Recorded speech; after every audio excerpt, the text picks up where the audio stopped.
আপনি কি PhonePe, Paytm, Google pay বা আর কিছু আদার্স পে এক কথায় থার্ড পার্টি অ্যাপ চালাচ্ছেন? তাহলে অতিরিক্ত ট্রানজ্যাকশনের উপর আসতে পারে আপনার ওপর টিডিএস বা income tax notice for UPI. আপনি কি Google pay, PhonePe, Amazon pay, Paytm এর মতো অ্যাপের সাহায্যে ইউপিআইয়ের মাধ্যমে অনলাইন পেমেন্ট করেন? তাহলে সাবধান হয়ে যান। অত্যাধিক লেনদেনের ফলে আপনার বাড়িতে আসতে পারে ইনকাম ট্যাক্সের নোটিশ। আয়কর দপ্তর ব্যাংকের ক্ষেত্রে সর্বাধিক লেনদেন জানিয়েছে, কিন্তু ইউপিআই এর ব্যাপারে একটি এখনও স্পষ্ট করেননি, যার কারণেই অনেকেই অত্যাধিক লেনদেনে করে ফেলে ইনকাম ট্যাক্সের নোটিশ আসতে পারে। আবার অনেকে ক্যাশব্যাক বা অফারের চক্করে অনেক বেশি লেনদেন করে, যার ফলে ফেঁসে যায়। আপনি কিভাবে এর থেকে বাঁচতে পারবেন এবং কত টাকা পর্যন্ত লেনদেন করা উচিত জানার জন্য সম্পূর্ণ ভিডিওটি পড়ুন। ইউপিআই পেমেন্টের জন্য আসতে পারে ইনকাম ট্যাক্সের নোটিশ। ইউপিআইয়ের মাধ্যমে অনলাইন লেনদেনের কোনো সীমা না থাকার কারণে অনেকে অত্যাধিক লেনদেন করে, যার ফলে ইনকাম ট্যাক্সের নোটিশ আসতে পারে। অনেকেই মনে করেন যে গত বছর 5 লাখ, 10 লাখ বা 20 লাখ লেনদেন করার পরেও কোনো নোটিশ আসেনি। এই ভেবে তারা আরও লেনদেন করতে থাকে। কিন্তু আপনাদের এটি জানা জরুরি যে আয়কর দপ্তর গত 8 বছরের লেনদেনের জন্যও যে কোনো সময় আপনাকে নোটিশ পাঠাতে পারে। অর্থাৎ গত বছর বা তার আগের বছর বা 2022 সালের লেনদেনের জন্য আপনাকে 2024 সালে নোটিশ পাঠাতে পারে ইনকাম ট্যাক্স ডিপার্টমেন্ট। আয়কর দপ্তর ইউপিআই লেনদেনে কীভাবে নজর রাখে? অনেকেই আবার 4 থেকে 5টি ব্যাঙ্ক অ্যাকাউন্ট খুলে রাখে এবং প্রতিটি অ্যাকাউন্টে 1 বা 2 লাখ এর বেশি লেনদেন করে না। তারা মনে করেন এভাবে ইনকাম ট্যাক্স থেকে বাঁচতে পারবেন। কিন্তু আপনাদের জানা জরুরি যে আয়কর দপ্তর ব্যাঙ্ক অ্যাকাউন্টের ওপর নজর রাখে না। আয়কর দপ্তর নজর রাখে আপনার প্যান কার্ডের ওপর, যেহেতু প্রতিটি ব্যাঙ্ক অ্যাকাউন্টে আপনার প্যান কার্ড দেওয়ার আছে। তাই আপনি 4 থেকে 5টি ব্যাঙ্ক অ্যাকাউন্ট ব্যবহার করেও আয়কর দপ্তরের নজর থেকে বাঁচতে পারবেন না। কত লেনদেনে আসবে ইনকাম ট্যাক্সের নোটিশ? এটা হচ্ছে প্রশ্ন।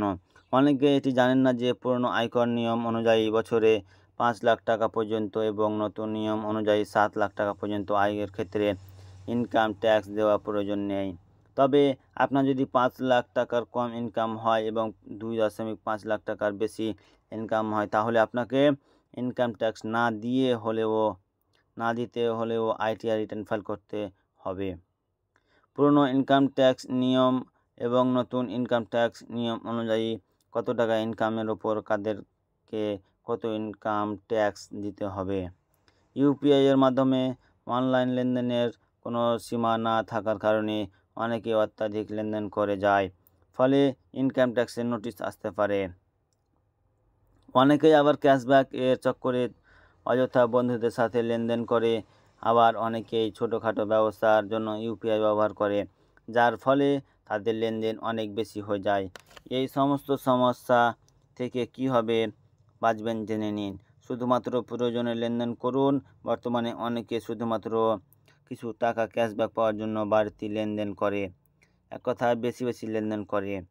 ধরে নিন আপনার বন্ধু আপনাকে 50,000 টাকা পাঠালো এবং আপনি তাকে সেটি ফেরত করে দিলেন, কিন্তু আপনার ব্যাংকে 50,000 টাকা ডিপোজিট হওয়ার কারণে আয়কর দপ্তর ভাবছে যে আপনার 50,000 টাকা আয় হয়েছে। এভাবে যদি আপনারা আয়কর ছাড়ের সীমার বেশি ডিপোজিট হয়, তাহলে আপনার বাড়িতে ইনকাম ট্যাক্সের নোটিশ আসতে পারে। তাই প্রয়োজন ছাড়া লেনদেন করা উচিত নয়। ব্যবসার জন্য কারেন্ট অ্যাকাউন্ট ব্যবহার করুন। অনেক ছোটোখাটো এবং ব্যবসায়ী যারা ইউপিআই এর মাধ্যমে লেনদেন করে এবং সেভিংস অ্যাকাউন্ট ব্যবহার করে। সেভিংস অ্যাকাউন্টে আপনার যত ডিপোজিট হবে, আয়কর দপ্তর ভাববে সেটি আপনার আয়। ধরে নিন সারা বছর আপনার ইউপিআই মাধ্যমে 45 লাখ টাকার বেশি ডিপোজিট হয়েছে, কিন্তু ওখানে আপনার লাভের পরিমাণ 5 লাখ টাকাও কম। এখানে যেহেতু আপনার সেভিংস অ্যাকাউন্টে 45,000 টাকা ডিপোজিট হয়েছে, তাই 45,000 টাকা ডিপোজিট, তাই আয়কর দপ্তর মনে করবে এটি আপনার ইনকাম।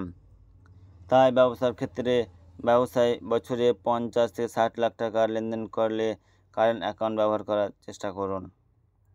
যদি আপনার লেনদেনের অনেক বেশি হয় কিন্তু তার মধ্যে আপনার আয় কর ছাড়ের আওতায় আসে, সেক্ষেত্রে আপনাকে আইটিআর ফাইল করে এই বিষয়টি স্বচ্ছ করে দিতে হবে যে লেনদেনের সমস্ত টাকা আপনার আয় নয়, তাহলে আর আপনাকে আয় আর ট্যাক্স দিতে হবে না। আপনি যদি বেশি লেনদেন করেন তাহলে আপনারা আইটি রিটার্ন ফাইল বা জিএসটি ফাইল করে রাখবেন, তাহলে আপনাদের কোনো সমস্যা হবে না। সম্পূর্ণ ভিডিও দেখার জন্য আপনার অসংখ্য ধন্যবাদ। আমার চ্যানেলটিকে সাবস্ক্রাইব করবেন। সম্পূর্ণ ভিডিও দেখার জন্য অসংখ্য ধন্যবাদ। আসসালামু আলাইকুম।